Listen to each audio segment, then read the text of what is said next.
Walsh. Our game is in mourning today, and I speak the whole of the AFL. His son facing a charge of murder in a tragedy that's left players and fans stunned. It's as though I'm numb. Also tonight, fines doubled for drivers taking potentially deadly risks at level crossings. ICE addicts caught after ransacking homes in a robbery rampage. A storm over advice given to girls during a sex education class. And a huge scare for a surfer in the second shark attack in 2 days. Live from Melbourne, this is 7 News with Jennifer Kite. Good evening. The football world has spent the day trying to come to terms with the murder of Adelaide coach Philip Walsh. He was stabbed to death, allegedly by his son, at his home early this morning. Cy Walsh has been charged with murder and didn't apply for bail in a bedside hearing in hospital. The Crows match against Geelong on Sunday has been cancelled as all clubs and the wider community mourn the tragic passing of one of the game's most respected figures. Nathan Templeton begins our coverage. A football club left shattered by a tragic and violent death.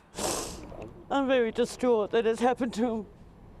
It's as though I'm numb. Yeah, a bit shattered, mate. Yeah, shattered. So, love the footy club and everyone involved down here in that. It's devastating. As I said, it's all about wrapping our arms around all of these guys, all the people in our footy community. The people who are walking through the corridors of the club here are looking at each other and just shaking their head. Adelaide players were told the news at a morning briefing, while AFL boss Gillon McLachlan expressed anguish on behalf of the sport.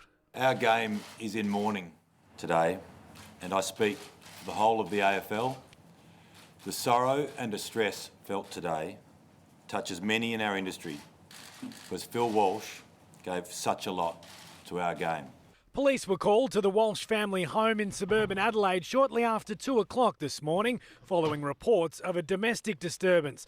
The Crows coach had been stabbed multiple times, allegedly by his 26-year-old son, Cy.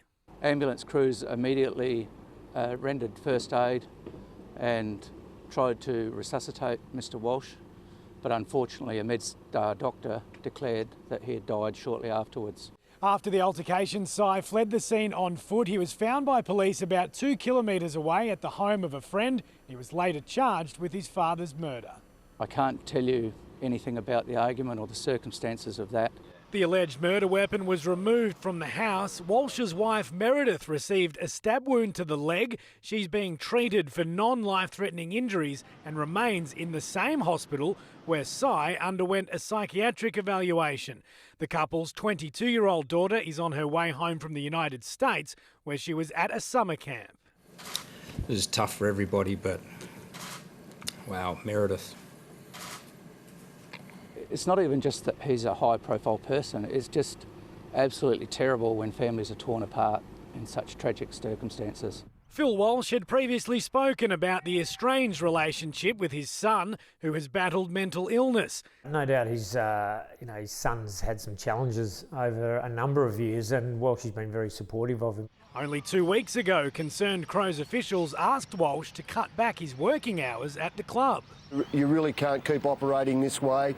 You've got to now try to empower a few more people and get your work-life balance in order. So I'm definitely going to try and do that in the second half of the year. Emotional fans visited the Walsh home to pay tribute. It's just tragic. It's just a really horrible thing for everybody. Don't believe it. Prime Minister Tony Abbott made an impromptu visit to Walsh's hometown of Hamilton in Victoria's Western District. Footy fans right around Australia woke up to terrible news this morning. It was a dreadful, dreadful, dreadful tragedy. Perhaps I might just pause for a moment or two of silence. Flags at AFL House were lowered to half-mast and a special afternoon edition of News Limited papers were printed. Port Adelaide players, most of whom had been coached by Walsh last season, made a sombre trip back to Adelaide after last night's loss to Sydney. An emergency AFL Commission meeting was called where it was decided that Adelaide's match against Geelong, scheduled for Sunday, would be cancelled. Because while playing footy can be part of the grieving process, we're strongly of the view that it is not fair to ask the young men at the Adelaide Crows or the Geelong Cats to play in these circumstances. The Crows and the Cats will receive 2 points each. Walsh's death comes a year after the passing of Adelaide assistant coach Dean Bailey. I noticed Port Adelaide scarves out there. Fantastic. I think, again, it's extraordinary the way in which a community, particularly a sporting community, rallies around individuals and clubs in times of tragedy, and we've seen that in recent times in this city. Walsh was immensely popular in the AFL industry for being passionate and slightly eccentric. Last week, he empathised with the frustration felt by 19th century Dutch painter Vincent van Gogh.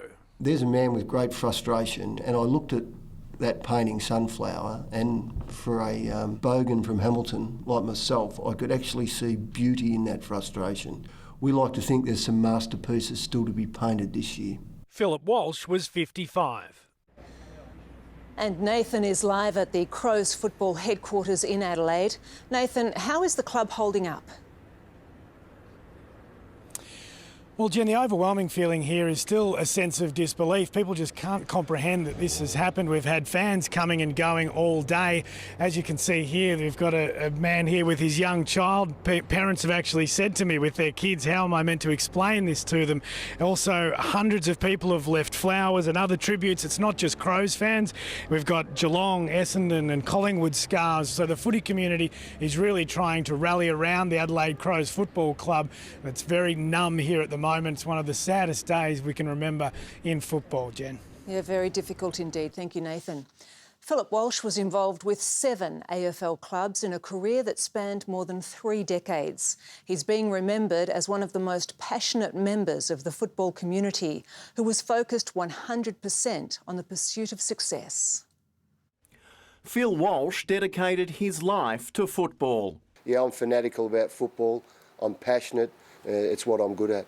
In a career spanning more than 30 years at the elite level, Walsh developed a reputation for having one of the sharpest minds in the game. Super intelligent, terrific work ethic, and very professional. The youngest of 7 children, Phil was born and raised in the country town of Hamilton. His love of football developed early, with dreams of playing VFL. League football was way up there for me. I thought these blokes were more or less, gods, and they'd been idols for me for quite a while. It wasn't long before those dreams became reality. At the back is Walsh. Oh, good mark. Walsh coming in from the side. Walsh spent time at 7 clubs, starting his playing career at Collingwood in 1983, winning the league's best first-year player award.